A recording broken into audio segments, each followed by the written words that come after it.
أعوذ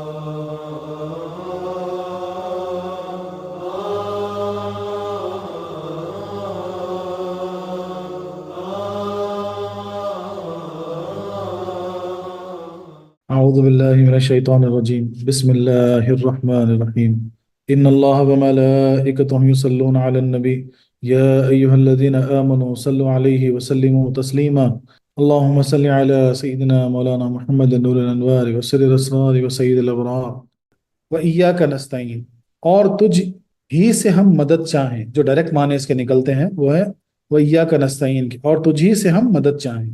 اور تفسیراً یا ٹرانسلیشن میں جو لکھا جاتا ہے اور تجھ ہی سے مدد چاہیں، کیا لکھا جاتا ہے؟ اور تجھ ہی سے مدد چاہیں، ایسا لکھا جاتا ہے۔ اب اس آیت کا تعلق جو ہے گزشتہ آیت سے چند طریقے سے ہے۔ اول یہ کہ سورہ فاتحہ میں چند مضمون یعنی ٹاپک آئے ہیں۔ پہلا خدا کی حمد، یعنی سب سے پہلے خدا کی حمد بیان ہوئی۔ دوسرا بندوں کی بندگی کا اظہار ہوا۔ تیسرا اس سے دعا مانگنا، اس سے ہم دعا مانگیں۔ اس سے پہلے دو مضمون بیان ہو چکے ہیں، یعنی حمد اور بندگی۔ اب تیسرا شروع ہوتا ہے، مگر چونکہ دعا کے لیے ضروری ہے کہ کسی وسیلے سے کی جائے، اس لیے اس سے پہلے عبادت کا ذکر ہوا اور بعد میں دعا کا۔ سبحان اللہ، یعنی اے اللہ ہم تیری عبادت کرتے ہیں اور عبادت کے وسیلے سے تجھ سے مدد مانگتے ہیں۔ تفسیر عزیزی میں لکھا ہوا ہے کہ اسی لیے مصیبتوں کے وقت نماز پڑھنا، صدقہ دینا، ذکر کرنا، یہ اعمال کر کے دعائیں کی جاتی ہے تاکہ وہ دعائیں قبولیت تک پہنچے، اللہ کی قبولیت تک وہ دعائیں پہنچے۔ اس سے معلوم ہوا کہ ہر دعا میں حضور صلی اللہ علیہ وسلم کا وسیلہ پکڑنا ضروری ہے، کیونکہ حضور صلی اللہ علیہ وسلم کی بارگاہ میں حاضری بھی رب کی عبادت ہے اور ہر عبادت دعا کا وسیلہ ہے۔ رب نے فرمایا وَابْتَغُوا إِلَيْهِ الْوَسِيلَةَ، اور تم وسیلہ نظام وسیلہ تلاش کرو۔ اس طرح کہ اس سے پہلے فرمایا گیا تھا کہ اے اللہ ہم تیری عبادت کرتے ہیں، اب عرض کیا جا رہا ہے خدایا اس عبادت کو مکمل کرنے میں تجھ سے مدد مانگتے ہیں، یعنی شروع کرنا ہمارا کام ہے اور اس کو انجام پر پہنچانا تیرا کام ہے۔ تیسرے اس طرح کے عبادت کے کچھ ظاہری شرطیں ہیں جن کے بغیر عبادت ادا نہیں ہو سکتی، جیسے کہ نماز کے لیے وضو وغیرہ، انہیں شرائط ادا بھی کہا جاتا ہے۔ اور کچھ باطنی شرطیں ہیں کہ جن کے بغیر نماز بارگاہ الہی میں قبول نہیں ہوتی، جیسا کہ دل میں خشوع و خضوع کا ہونا، ریا اور فخر سے پاک ہونا وغیرہ وغیرہ، جن کے بغیر نماز مقبول نہیں ہوتی۔ اللہ اکبر، اب اس پہ غور کریں۔ کچھ ظاہری شرائط ہوتے ہیں عبادت کے، جیسا کہ نماز کے لیے وضو کا ہونا، پاکی کا ہونا، یہ ساری ظاہری شرائط ہو گئی۔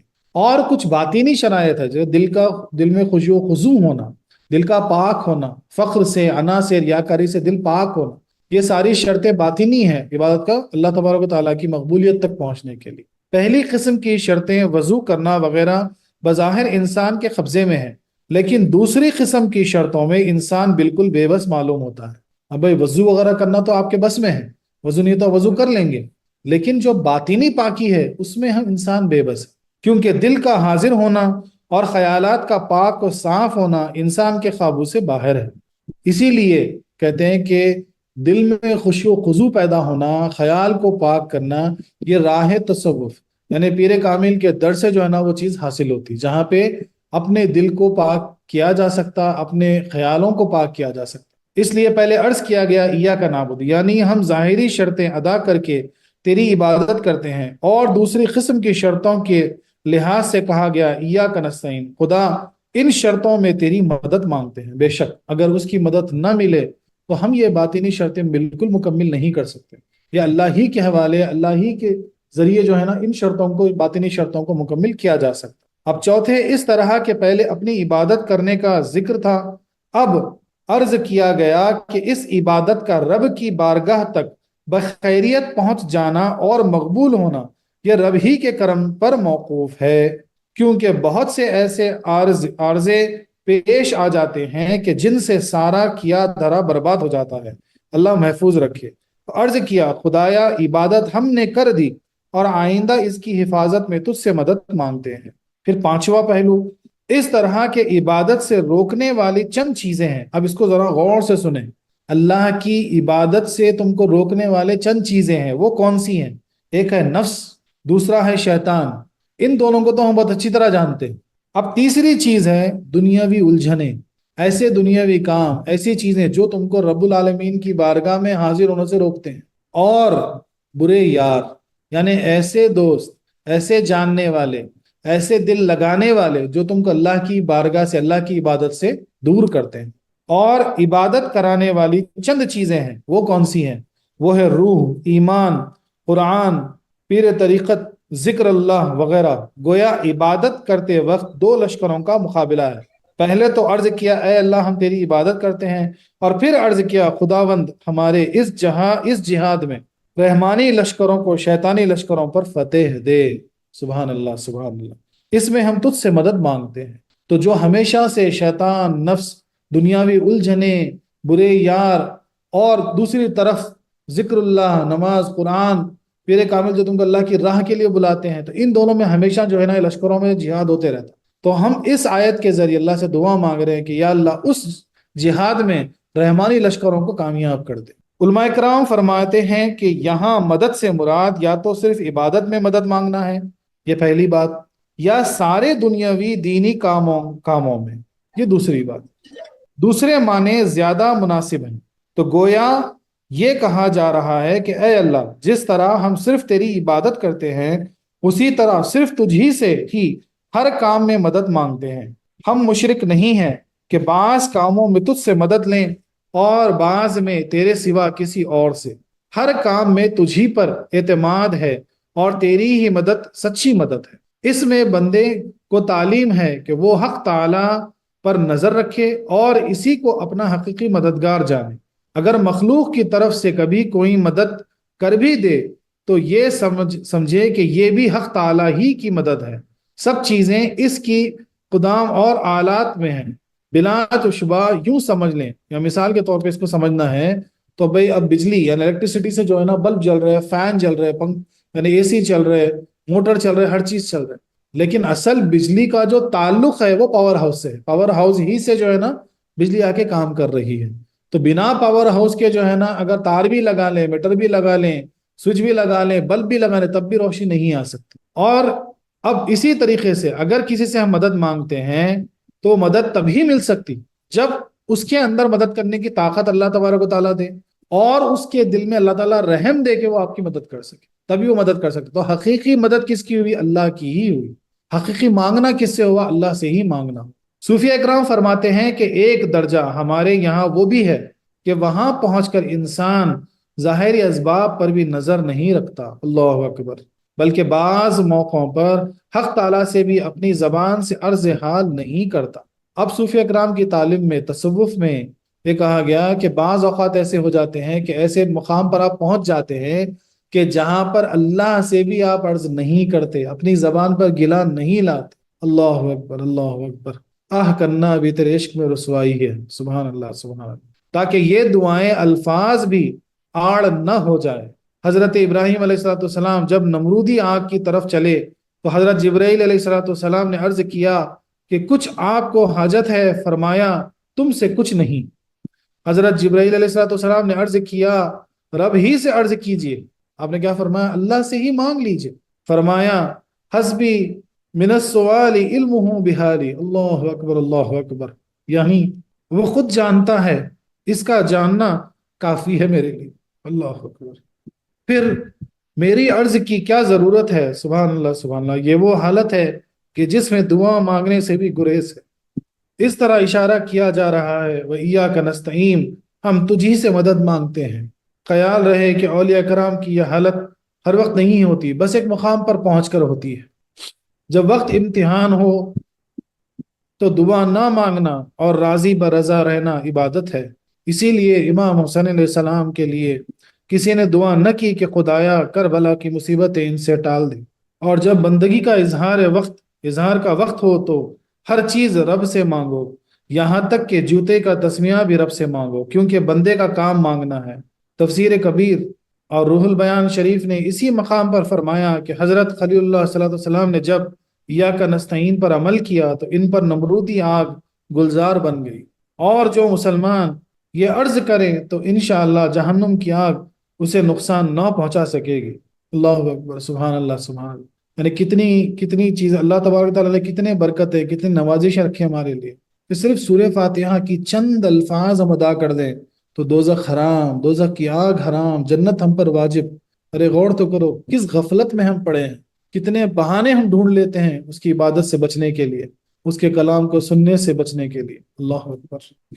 بلکہ جب مومن صراط سے گزرے گا تو نار پکارے گی کہ تیرے نور ایمانی سے مجھے، تیرا نور ایمانی مجھے بجھا دے گا۔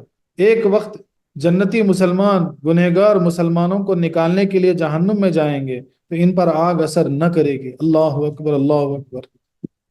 کیا رحمت ہے مولا کی، غور کریں کہ ایک وقت ایسا بھی آئے گا کہ جو دوزخ میں ڈال دیے گئے، جو جنت میں ڈال دیے گئے، پھر جنتی مسلمان مولا کی بارگاہ میں عرض کریں گے کہ انہیں بھی ہم جنت میں لے آئیں، تو مولا کے اللہ تبارک و تعالیٰ کے حکم سے یہ مسلمان یہ وسیلہ بنیں گے، گنہگار مسلمانوں کو دوزخ سے نکال کر واپس جنت میں لے آئیں گے، اور جب یہ دوزخ میں جائیں گے ان کو نکالنے کے لیے تو آگ ان پہ اثر نہ کرے گی، ان کا نور ایمانی ایسا چھا جائے گا۔ سبحان اللہ، سبحان اللہ۔ اب یہاں پہ کچھ سوالات ہیں۔ ایک سوال ہوتا ہے کہ جب تم نے تلاوت قرآن پاک میں رب سے یہ دعا کر لیا کہ ہم تجھ سے مدد مانگتے ہیں تو نبیوں اور ولیوں سے کیوں مدد مانگتے ہیں؟ یہ سوال ہے۔ اس کا جواب، انبیاء اولیاء سے امداد لینا حقیقت میں رب ہی سے امداد لینا ہے، کیونکہ اس کی امداد دو طرح کی ہے، بلا واسطہ، بالواسطہ۔ اللہ تبارک و تعالیٰ ہمیشہ جو ہے دو طرح سے ہماری مدد فرماتا ہے، ایک بنا کوئی واسطے کے اور ایک واسطے کے ساتھ۔ اللہ کے بندوں کی مدد رب کا فیضان کا واسطہ ہے۔ قرآن کریم نے غیر خدا سے امداد لینے کا خود حکم فرمایا ہے، چنانچہ ارشاد فرماتا ہے استعینوا بالصبر والصلاح۔ یہ قرآن پاک کی آیت ہے جس کے معنی ہیں مسلمانوں مدد لو صبر و نماز سے۔ قرآن خود فرماتا ہے مدد لو صبر و نماز سے، صبر و نماز بھی غیر خدا ہے۔ پھر اور ایک آیت میں فرماتا ہے ان تنصرون اللہ ینصرکم، اگر تم اللہ کے دین کی مدد کرو گے تو اللہ تعالیٰ تمہاری مدد کرے گا۔ اللہ اکبر۔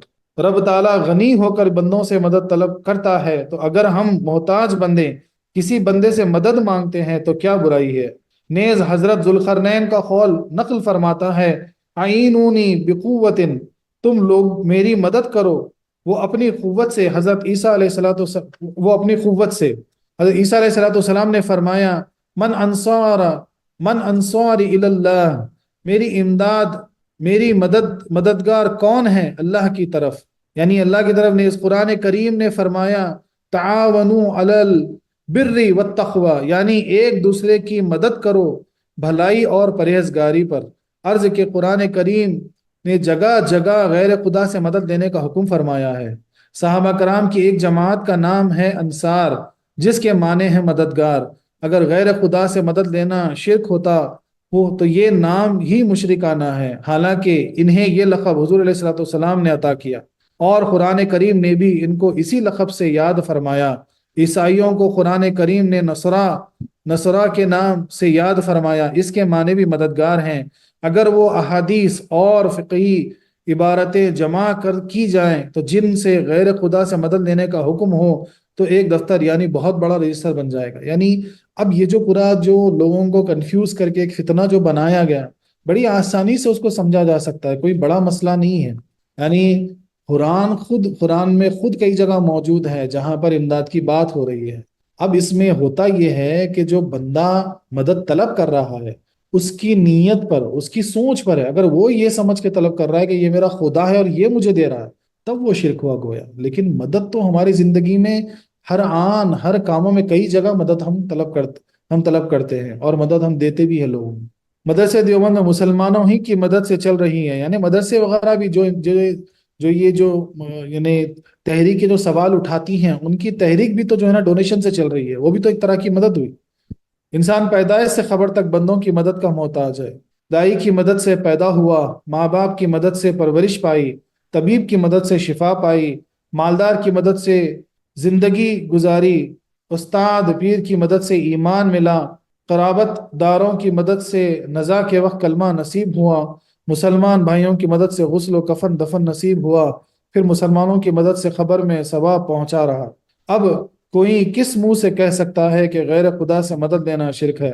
جہاں مدد کو خدا کے ساتھ خاص کیا گیا ہے وہ حقیقی مدد ہے، اور جہاں غیر خدا سے مدد لینے کا حکم ہے وہاں مدد بلا واسطہ ہے، لہٰذا تمام آیتیں اور احادیث مطابق ہو گئیں۔ قرآن شریف سمجھنے کے لیے ایمان کا نور اور حجازی کارخانے کی اینک چاہیے، نجدی اینک رہی صحیح آنکھ بھی، یعنی صحیح آنکھ بھی نہیں دے سکتی، یعنی جو غیر غلط باتیں کیے جا رہے ہیں وہ اینک لگا کے اگر آپ دیکھیں گے تو آپ کو سمجھ میں نہیں آئے۔ پھر ایک سوال ہوا، زندوں سے مدد مانگنا تو جائز ہے مگر مرے ہوں سے مدد لینا بالکل شرک ہے، اب اس کا کیا جواب ہے؟ اس آیت میں زندہ اور مردہ کا کوئی فرق نہیں کیا گیا، جیسے ایاک نعبد، میں عبادت کو اللہ کے ساتھ خاص کیا گیا کہ خدا کے سوا نہ زندہ کی عبادت جائز ہے نہ مردے کی، اسی طرح ایاک نستعین میں بھی ہونا چاہیے۔ اب اس کا جواب کیا ہے کہ مدد لینا دو طرح پر ہے، جسم سے اور روح سے۔ کسی سے کہنا پانی پلا دو، روٹی پکا دو وغیرہ یہ جسم کی مدد ہے، اور کسی اللہ والے کے سے عرض کرنا کہ ہماری بگڑی بنا دو، بارگاہ الہی میں عرض کر کے بچا لو، ہمیں جنت کی بخشش کروا دو، جیسا کہ صحابہ کرام حضور علیہ السلام سے عرض کیا کرتے تھے دوزخ سے بچا لو۔ صحابہ کرام یہ نبی کریم صلی اللہ علیہ وسلم سے عرض کیا کرتے تھے کہ یا رسول اللہ صلی اللہ علیہ وسلم ہمیں دوزخ سے بچا لو، حق سے ملا دو۔ یہ سب روحانی مددیں ہیں۔ مرنے سے صرف بعض لوگوں کا جسم بیکار ہو جاتا ہے، روح کی طاقتیں تو بڑھ جاتی ہیں۔ میت قبر میں سے اوپر کے سارے حالات دیکھتی ہے اور ہلکی سی آوازیں بھی سنتی ہے، تو جو روح اپنی زندگی میں روحانی امداد کر سکتی ہے بعد وفات بدرجہ اولا مدد کر سکے گی۔ نیز دیکھو شب معراج میں حضرت موسیٰ نے مسلمانوں کی مدد کی کہ 50 نمازوں کی 5 کروا دی۔ یہ مدد موسیٰ علیہ السلام نے اپنی وفات سے قریباً 3000 سال بعد کی۔ یہ حق ہے کہ جب معراج میں نبی کریم، یہ تو واقعہ سب کو پتا ہے کہ نبی کریم صلی اللہ علیہ وسلم اللہ کی بارگاہ میں جب گئے تو بار بار موسیٰ علیہ السلام آپ کو واپس بھیجاتے رہے کہ اتنی آپ نمازیں آپ کی امت نہیں پڑھ سکتی، 50 سے جا کے پھر آخر میں 5 ہو گئی۔ تو یہ آپ کی ہم کو مدد تھی، روحانی مدد۔ اب بھی حضور کے نام کی مدد سے کافر مومن بنتے ہیں۔ موسیٰ و ہارون کے تبرکات کی مدد سے بنی اسرائیل نے جالوت پر فتح پائی۔ رب فرماتا ہے فیہ بقیۃ مما ترک اولی موسیٰ و اولی ہارون۔ حضور کی وفات کے بعد صحابہ حضور علیہ السلام کے لباس و بال شریف وغیرہ سے شفا کے لیے پانی پیتے تھے اور حضور کی مدد سے شفا پاتے تھے۔ سبحان اللہ۔ وآخر دعوانا أن الحمد لله رب العالمين۔